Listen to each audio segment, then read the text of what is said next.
All right, guys, we're going to take a river tour down the West Pearl River. But we're going to do this one first because I'm starting with the west. Then we're going to go to middle, which I may make 3 videos because it's actually 3 middle rivers, or I might just make 1 and cover all 3. And then we'll go to the East Pearl. The middle rivers are going to be the prettiest, and the East Pearl is probably the most interesting because there's some history there. But we're going to start here with West Pearl, which this makes up the state line between Mississippi and Louisiana for a distance. And of course it runs all the way up to Jackson or Brandon, Mississippi, where they have a dam now. Okay, so behind me right here, you can see lock number 1. This is the first of 3 locks that go all the way to Bogalusa, Louisiana. And the intent for these locks when they were built a long time ago was for shipping between Bogalusa and the West Pearl River, and from the West Pearl River on out to the mouth into Lake Borgne. Okay, so we're going to go ahead and get started. We're going to run out to the West Pearl, and we're going to run all the way down to Lake Borgne in the Wrigley's. And from there, it joins up with the Middle Pearls and also with Mud Lake, or some people call it Little Lake. And then from there, it also goes out into the Wrigley's and into Lake Borgne.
All right, just a quick note, these cypress knees, everybody's seen them, everybody kind of is familiar with them, at least in pictures. But the truth is, there's a lot of debate on what these are. Nobody really knows for absolute certain why cypress trees grow these knees.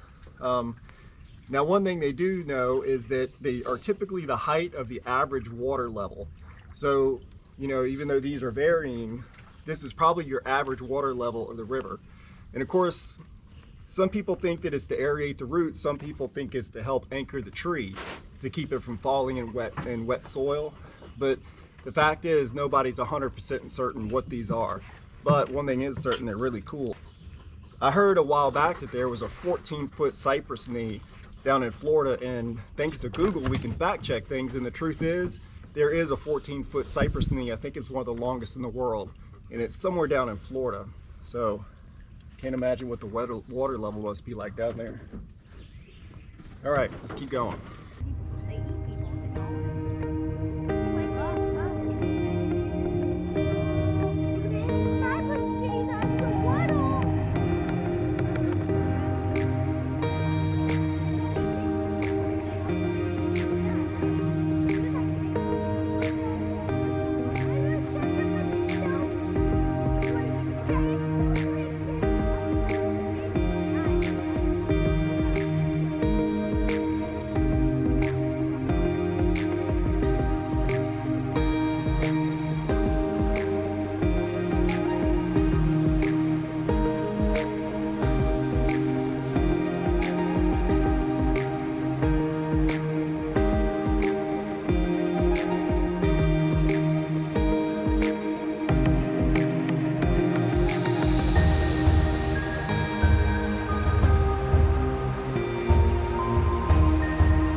coming up onto the mouth of the West Pearl River, and this is gonna conclude this video.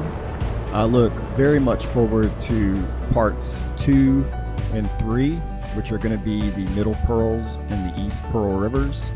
I really hope y'all enjoyed this. This is a trip down a river that is near and dear to my heart. I've been on it for 35 years since I was a kid. It brings back a lot of memories every time I go down this river. So it's a really emotional journey for me every time I take a trip and really think back on the history of the time I've spent out here. And I hope y'all enjoyed it as much as I do. Please subscribe and like if you enjoyed this, and also watch for those next videos coming. I'm going to start working on them, and I promise some drone and kayak footage on the next trips. Thank you so much for watching.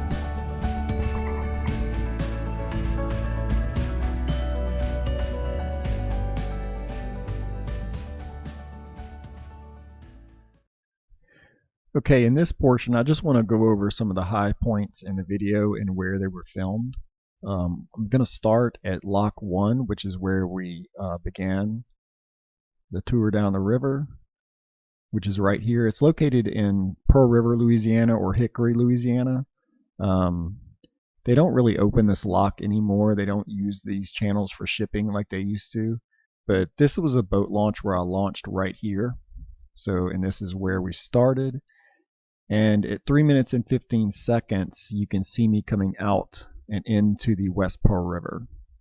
This used to be a much larger opening, but I guess just from the locks not being opened as they used to be, or maybe just low current in the river over a period of time, this is really filled in. As you can see, there's a very small channel to be able to move in and out between the lock waterway and into the Pearl River.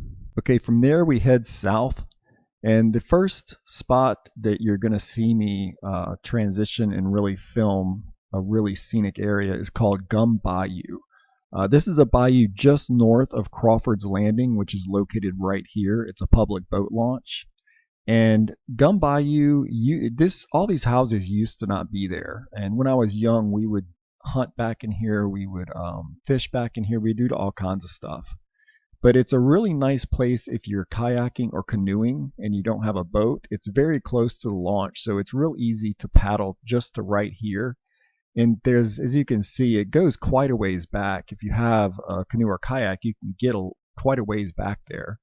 With a boat with an outboard, you'd have to have a very small boat to get much further than this area right here, because it does get very shallow, especially when the river is low. Okay, and from Gum Bayou, we come back out into the river. And at 11 minutes and 30 seconds, after we go underneath the I-10 overpass, I come down here, and this is what I call the Indian Village camps. I don't know that there's an official name for these camps. It's just what I always used to call it growing up. They've been there for as long as I can remember. They were gone for a while after Hurricane Katrina in 2005. A lot of them got wiped out. There was probably anywhere from 8 to 15 feet of water throughout this area during Hurricane Katrina. It was extremely deep from the storm surge, so a lot of those camps were wiped out. Okay, after we pass the Indian Village camps, down at 13 minutes and 15 seconds, I'm in a very small bayou that used to be the actual old Pearl River. This straightaway is man-made, at least that's my understanding. It's been there for as long as I can remember. I don't know when they would have cut that. But the river used to actually go this way. And it is possible that this just opened up over time. But I believe it was dredged. So this is the small cut, which is actually still fairly deep. And you can take a boat all the way through it. So that's where I was filming at around 13 minutes and 15 seconds. Now after I come out of there, I come back out into the river, and here I'm entering the south entrance to the old Pearl River loop is what I call it. And this is really pretty through here. There's a lot of gators, even though I didn't see any on this trip.